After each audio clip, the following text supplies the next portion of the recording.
តែងតែរយនៅកេសរការឈើអីឲ្យលើសរីរៈភរិយារបស់មហាសភ័តទាដែលព្រះអង្គនឹងស្រឡាញ់ប្រុសប្រាមចំណែកយើងឯនេះវិញនឹងគឺរួនឲ្យស្លឹកចាស់ជាប់នៅនឹងមេឃងាប់ហើយទាំងក្រងទាំងសម្ោចអីហ្នឹងឲ្យមកត្រូវលើយើងនឹងក៏មានសេចក្តីក្រោធកើតឡើងហើយក៏គិតថាយើងនឹងតបស្នងឲ្យបានស័ក្តិសម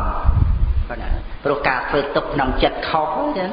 នឹងឯងគិតចងពីនឹងព្រះអង្គក្រោយមកថ្ងៃមួយស្ដេចដំរីព្រមដោយបរិវារបានចុះកាន់ស្រះឆាត់តន់ដើម្បីងូតទឹកគណៈនោះ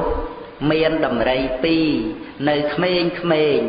យកប្រម៉ោយចាប់កាន់ស្មៅម្យ៉ាងយកមកដោះកាយស្ដេចដំរីបីដូចជាចំអើតបោះកំពូលភ្នំកៃឡាស់ដូច្នោះឯងព្រះអង្គធំខ្ពស់នោះកាលដែលស្ដេចដំរីងូតទឹកឡើងមកហើយទៅឲ្យនាងដំរីទាំងពីរចុះងូតដល់ទៅនាងទាំងពីរឡើងមកនាំគ្នាទៅឈួរក្បែរព្រះមហាក្សត្រទៅដំរីទាំង8000ចុះស្រះងូតទឹកហើយក៏នាំយកផ្កាជលជាតិផ្សេងអំពីស្រះមកប្រដាប់តាក់តែងឲ្យ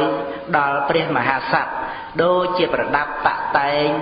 នៅស្ដូកប្រាក់ដូច្នោះដែរត្រាច់ហើយទៅប្រតែងឲ្យនាងទាំងពីរតាមក្រោយពេលនោះមានដំរីមួយត្រាច់ទៅក្នុងស្រះបានផ្កាឈូកដ៏ធំមួយមានត្របក7ស្រទាប់ទៅតែនាំយកមក